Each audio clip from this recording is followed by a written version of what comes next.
Jakeway Realtors, and I'm standing here in front of our home here in Portage, Michigan. My husband and I bought this last year. We had a home inspection done, and the home inspector told us that the roof was at the end of its life. And we were looking for a roofer, and one of the best ways to find a roofer is through referrals. And I found our roofer through colleagues at Jakeway. And the crew is here, and as you can see, they put on a brand new roof for us. It looks amazing. So I'd like to introduce to you Zach Rose from Rose Roofing and Construction or Restoration. This is his crew, some of his crew. Zach, why don't you just tell us a little bit about your company, areas that you serve, and if you primarily do residential, commercial, all that kind of stuff. Okay, so this is my brother Matt, Rocky, Ellis, his wife Cassandra, Chris, all people part of our team. We're missing a couple. So we mainly do residential replacement roofing.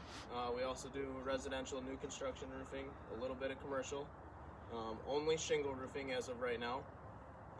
This house right here just took us 3 days. Total roof replacement, which is all the old shingles off. Then we put a new drip edge metal on, aluminum, and we put 6 feet of ice and water shield on the eaves. Then we use synthetic underlayment that we get from Beacon Building Supplies over on Sprinkle Road in Portage here. Most of our work is in Portage, Michigan, and Kalamazoo, Michigan here. We go as far north as Grand Rapids we had before, and just to the Indiana border. We like to stay in Michigan. Yeah. But we go where the work is. We're always working every day. This is all we do. This piece of equipment right here is the SkyTrack. This is how we get our shingles up and down safely when need to be. And we also have another piece of equipment called the Equipter, which we acquired in the last year, which is a movable dump trailer. And that thing has increased our productivity a lot and the morale. Just throwing trash right into this piece of equipment instead of onto the ground and destroying anything on the ground. So you guys, I have a home office up there, and I was able to watch you guys work, and I was really impressed with just the process. It seems very involved. I had no idea there were so many steps. The tools that you use, and all of the, even like your shoes, you have to make sure that you have special shoes, rubber, if I'm not mistaken. So maybe you could explain a little bit about the process and what's involved with that. So usually we wake up about 5:30 in the morning. Some of us drink coffee, some of us not. We work our way to the job site, and we usually all wear soft rubber shoes. Now that it's getting colder out here, 30 degrees in the morning, most of us wear boots. In the summertime, tennis shoes. Again, soft rubber running shoes. And make sure you're dressed for the occasion. We work outside. Is there any temperature that you don't work in?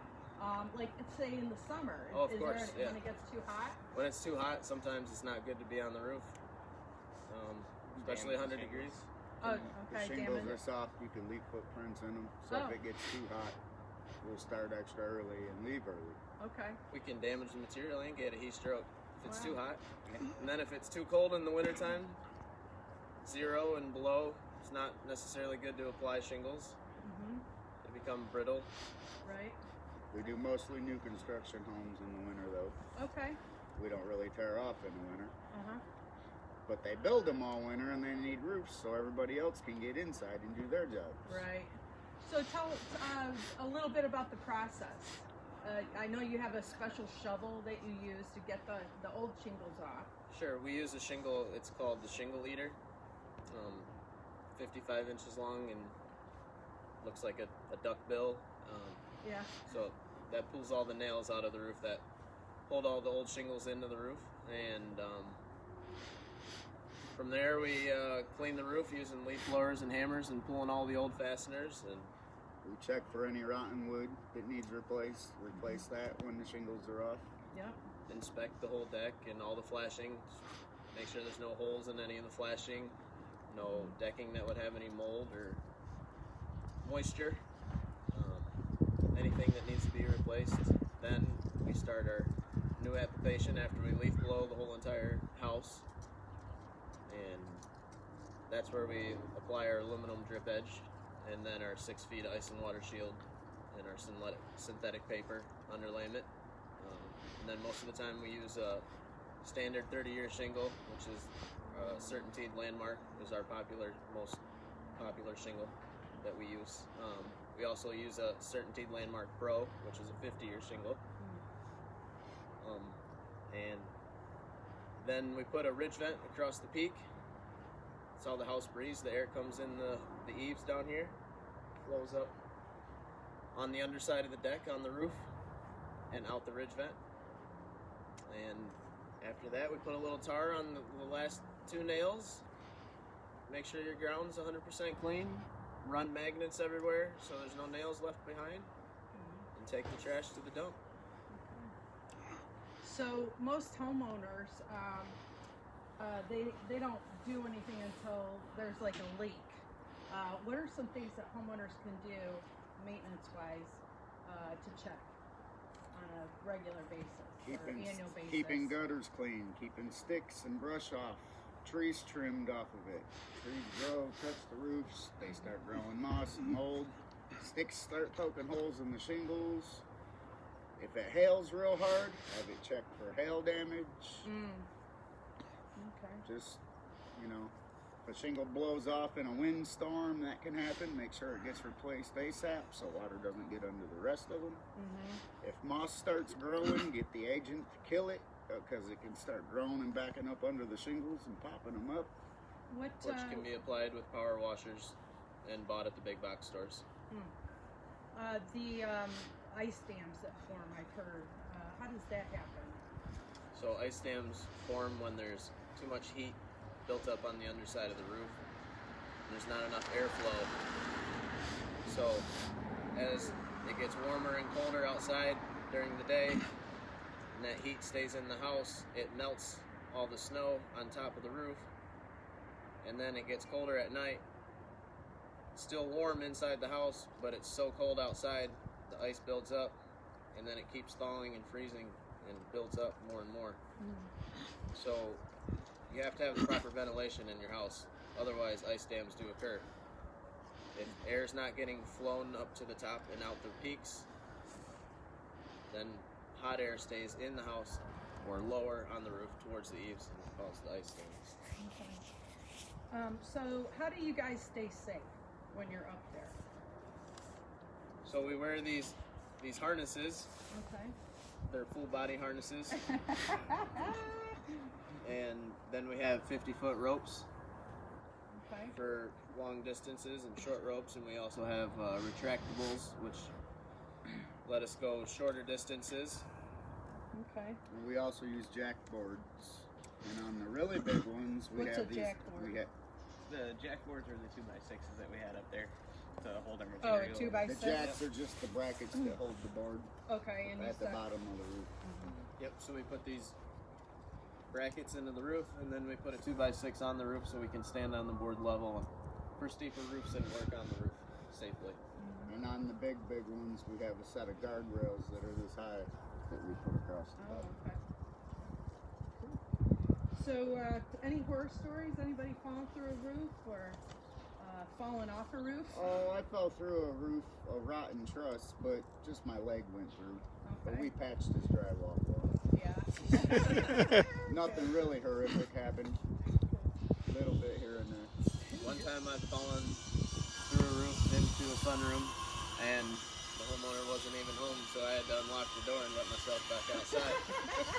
We'll smash our thumb with the hammer more often than not. That's good.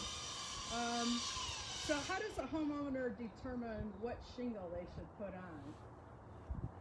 So, demographics, obviously. If you live in a super nice neighborhood and everybody around you has 50-year shingles or $1 million homes, then your market of shingles is probably going to be a little bit higher, as in as opposed per to our square neighborhood. You might spend upwards of $200 per square on just the material. On a standard 30-year roof, you might only spend $100 per square. So, anyways, for anybody watching, if they want to get in touch with you, how do they contact you? What's your number? Or what's the best way to reach So, you? my phone number is my best way to get a hold of me right now. 269-535-0643. I do not have a Facebook page or a website currently. We've had Rose Roofing Restoration LLC for 5 years now. We use email and text messaging pretty much. Also, we use Beacon 3D Plus, which is an app. We can walk around the house and quickly obtain a quote for you. Within 8 pictures, we can get all the measurements of every part of the house, and within 24 to 48 hours, have a quote. Need to be. So the technology is huge in helping our time. So my husband and I, we had our choice of roofers, and we chose Zach's company mainly because of the referral. And we've witnessed an excellent work ethic from his entire crew, being here at 7:30 in the morning, staying until like 5 o'clock at night.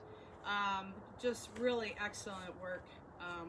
Good teamwork. You guys did a great job. We appreciate you and all that you did, and your camaraderie was just fabulous. And your music and everything. So thank you so much. And I'm Janice Allen, and if you have any questions, comment below. Thanks for tuning in. Thanks, Janice. Thank you. Thank you.